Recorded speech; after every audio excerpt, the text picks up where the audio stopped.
కానీ ఉన్నంతలో ఆయన చేసిన సేవ, ఆయన డైరెక్షన్ కానీ, ఆయన కొత్త కొత్త క్యారెక్టర్స్ని ఇప్పుడు సీతారామ కళ్యాణంలో హర్నాథ్ని ఇంట్రడ్యూస్ చేయడం, అంత అందమైన రాముడిని మళ్ళీ మనం చూడలేదు.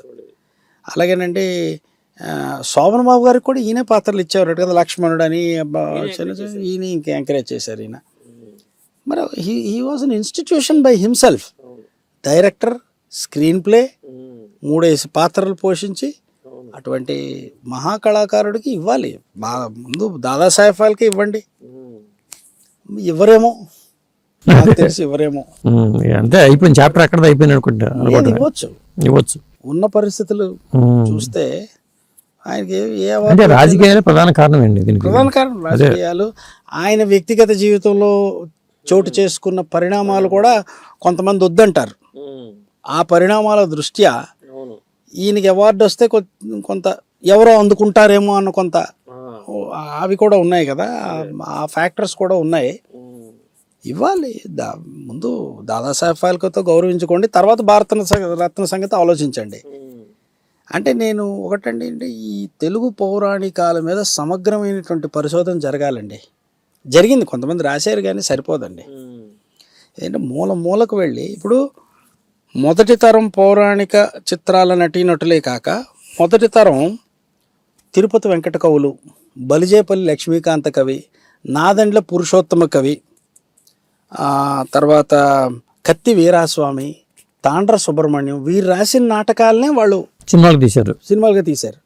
అలాగే తాండ్ర సుబ్రహ్మణ్యం, బలిజేపల్లి లక్ష్మీకాంత కవి, తర్వాత కూడా తాండ్ర సుబ్రహ్మణ్యం 72, 73 వరకు ఆయన ఇతివృత్తాలు, ఆయన నాటకాల్లో ఏదైతే రాశారో సినిమాలుగా తీశారు. వీటన్నిటి మీద పరిశోధన జరగాలి.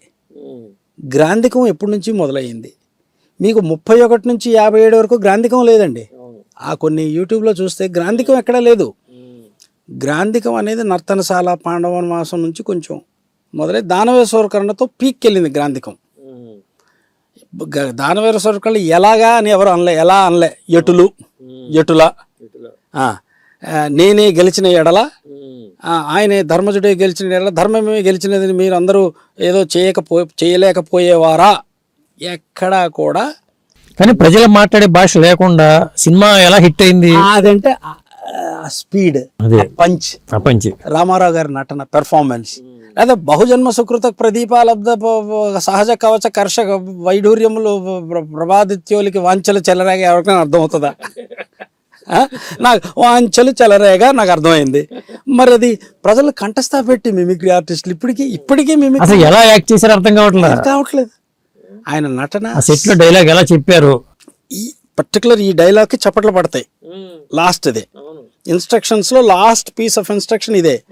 మరి మీరు అందరూ తెలుసు, ఈ ఒక్క ముక్క అర్థం అవుతుంది. మనకు కూడా హిట్ అయింది, చప్పట్లు కొట్టాం, చప్పట్లు కొడుతున్నాం. ఎప్పుడు దానవేశ్వర కరణ వచ్చినా సరే యూట్యూబ్లో కూడా బోరు కొట్టినప్పుడు ఈ ముందు ఈ దుర్యోధనుడు ఏమంటే ఒకసారి చూసేద్దాం అనుకుంటాం. నా లక్షలాది మంది ఎలా క్లిక్ అయింది అంటే అది ఆ నటుడిని పెట్టి ఉంటుంది. నటుడు, సన్నివేశం, నటన.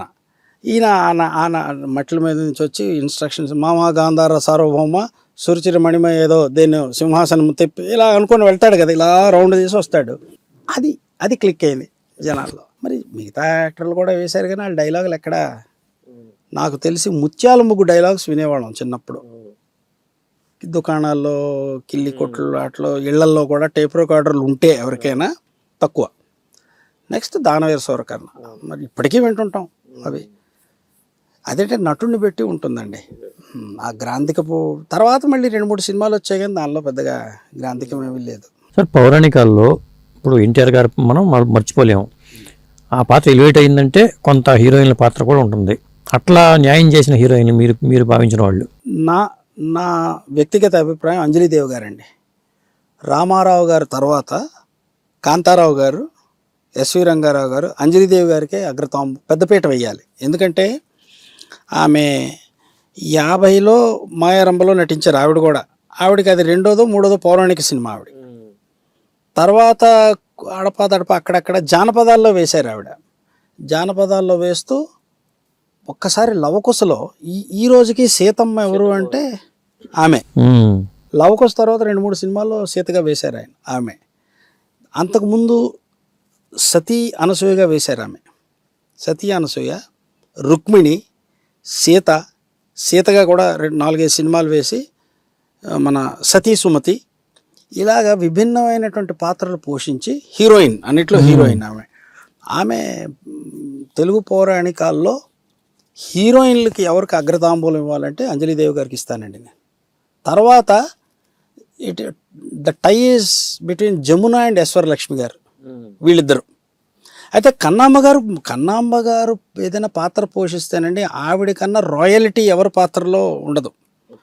రాజమాతగా ఆవిడ ఎక్సలెంట్ ఆవిడ. అయితే ఏంటంటే ఆవిడ ఈ సినిమాలు ప్రొడ్యూస్ అవ్వడం మొదలు పెట్టేసరికి ఆవిడ కైకేయి అలాంటి పాత్రలు వేయడం మొదలు పెట్టారు. లవకుశలో కౌశల్య ఆవిడ, ఆ తర్వాత చనిపోయారు ఆమె చాలా తొందరగా చిన్న వయసులోనే చనిపోయారు ఆమె రాజమాతగా గొప్పగా వేస్తారు ఆవిడ ద్రౌపది కూడా వేశారు ఆవిడ కన్నాంబ గారు. అయితే ఆ తరం వేరు. అప్పుడు ఋష్యేంద్రమణి గారు, సావిత్రి గారికి ఎందుకని అంత మంచి నటి మహానటి అంటాం కదా, ఆవిడ రెండు సార్లు ద్రౌపదిగా చేశారు. సత్యభామగా చాలా పేలవంగా ఉంటుంది ఆవిడది. అంటే అందరూ జమున గారు క్లిక్ అయినట్టుగా ఆవిడ క్లిక్ అవ్వలేదు. అలాగే అంజలిదేవి గారు సీతగా క్లిక్ అయినట్టు వేరే వాళ్ళు అవ్వలే.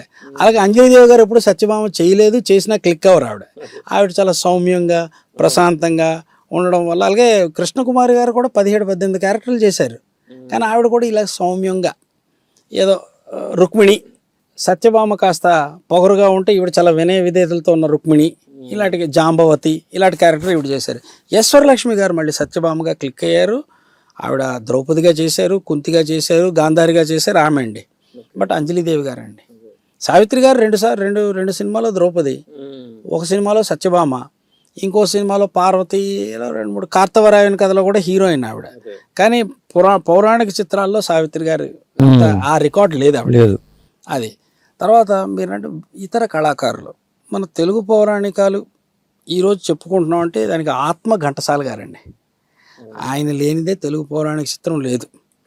ఆయన సంగీత దర్శకుడు. ఇక పద్య ఆలాపనలో ఆయన్ని మించి ఎవరు ఇప్పటికీ లేరు. బహుశా రాజమౌళి గారు ఎవరు కూడా తీసుకురాలేరు. ఆయన స్పష్టమైన భాష, ఉచ్చారణ, ఆ గాత్రం, ఆ రాగాలాపన ఆయన తర్వాత ఎవరైనా.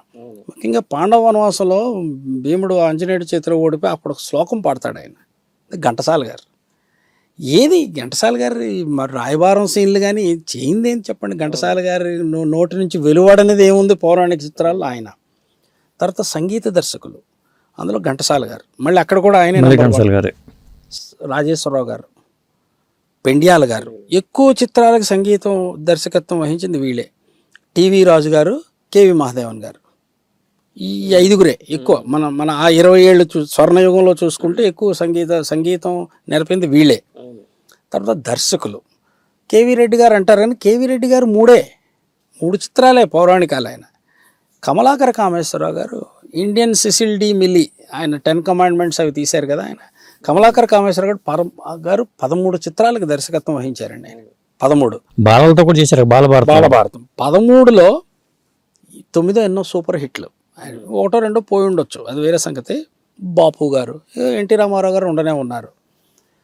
ఇది కాకుండా మాటల రచయితలు సముద్రాల గారు, నంబర్ 1 సముద్రాల గారు, సముద్రాల సీనియర్ రాఘవాచారి గారు, తర్వాత పింగళి గారు, కథని డెవలప్ చేయటం అవన్నీ పింగళి గారు.